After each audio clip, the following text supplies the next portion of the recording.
नमस्कार मंडळी. अर्थसंकल्पीय अधिवेशन सध्या सुरू आहे आणि यामध्ये शेतकऱ्यांच्या कर्जमाफीच्या संदर्भात जे काही तो निर्णय आहे तो घेतला गेला पाहिजे. आदिती तटकरे असतील, बालविकास मंत्री असतील आणि सतीश पाटील असतील यांची काही चर्चा झालेली आहे. कर्जमाफीच्या संदर्भात आदिती तटकरे नेमक्या काय म्हणालेले आहेत आणि खरंच जे काही भाजप सरकार असेल याचा दृष्टिकोन शेतकऱ्यांची कर्जमाफी करण्याच्या बाजूला कल आहे का, हे सुद्धा याच व्हिडिओच्या माध्यमातून समजून घेणार आहोत. त्याचबरोबर शेतकऱ्यांची कर्जमाफी ही सरसकट होईल की साधारण होईल किंवा होणारच नाही हे सुद्धा याच व्हिडिओच्या माध्यमातून आपण समजून घेणार आहोत. म्हणजे ज्या अर्थी शेती पिकाचं मोठ्या प्रमाणात नुकसान झालं होतं, त्यानंतर विधानसभा झाल्या.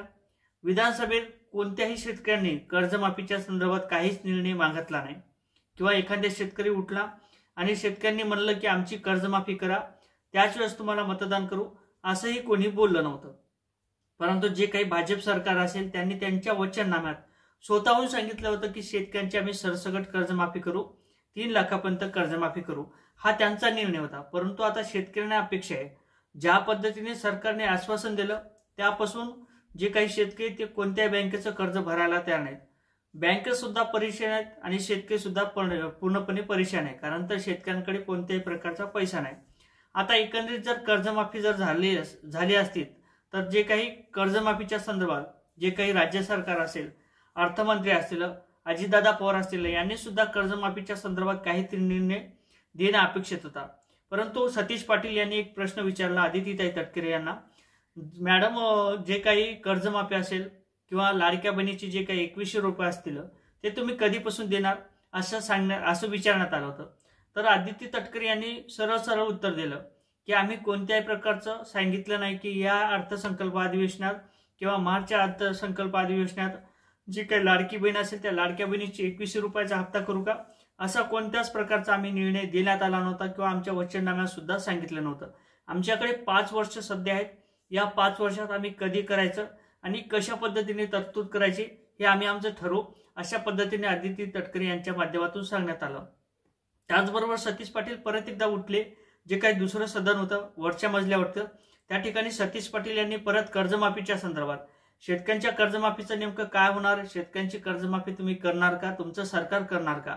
खरं तर आदित्य तटकरे यांच्याकडे तो कारभार नाही किंवा तो त्यांच्याकडे हस्तक्षेप नाही किंवा त्यांच्याकडे ती माहिती नसावी. त्या कारणाने आदिती तटकरे यांनी सांगितलं की सध्या तरी कोणत्याही प्रकारच्या कर्जमाफीच्या संदर्भात आम्ही कोणत्याही प्रकारचा निर्णय घेत नाही, शेतकऱ्यांची कर्जमाफी करेल हे देवेंद्र फडणवीस ठरवतील असं त्यांचं म्हणणं आहे.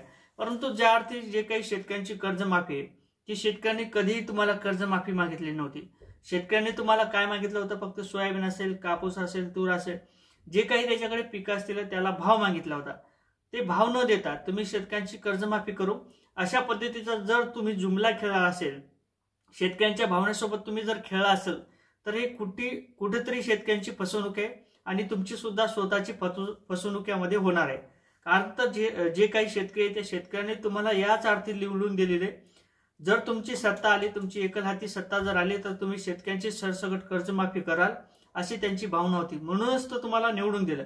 आणि तुम्ही आता जुमलाबाजी तयार करत आहात. आदित्य तटकरे यांच्या माध्यमातून जी काही माहिती देण्यात आलेली आहे ती सतीश पाटील यांना देण्यात आली होती.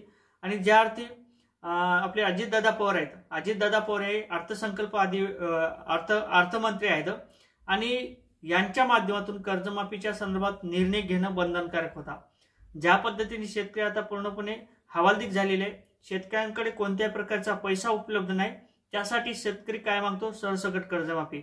परत तुम्ही निकष लावले, परत काही यामध्ये अडचणी निर्माण केल्या तर परत शेतकऱ्यांचं कंबरड हे मोडलं जाऊ शकते. त्यासाठी आता फक्त शेतकरी काय मागतो, तुम्हाला कर्जमाफी. परंतु असं तरी कुठं दिसत नाही की अर्थसंकल्प अधिवेशनात जी काही शेतकऱ्यांची कर्जमाफी असेल त्याच्यासाठी लागणारा निधी असेल त्याची तरतूद केलेली कुठेही दिसत नाही. शेतकऱ्यांची कर्जमाफी केली जाते का, हाही आता मोठा प्रश्न आहे.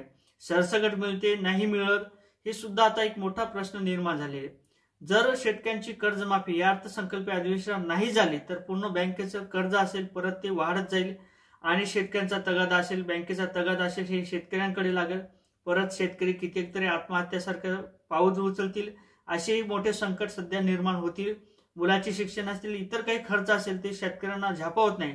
त्यासाठी आता फक्त शेतकरी सरसकट कर्जमाफी मागतो, ती शेतकऱ्यांच्या पदरात टाकली गेली पाहिजे असं आपल्या चॅनलच्या माध्यमातून, या व्हिडिओच्या माध्यमातून एक विनंती करतो। आता तुम्ही म्हणसाल की तुमच्या विनंतीने काय होणार आहे, शेतकऱ्यांच्या विनंतीने काय होणार आहे, शेतकरी म्हणला कर्जमाफी द्या, शेतकऱ्यांना कोण ऐकणार आहे, आम्ही तुम्ही ऐकणार आहात का, असे काही बरेच प्रश्न आपल्या मनात येतील।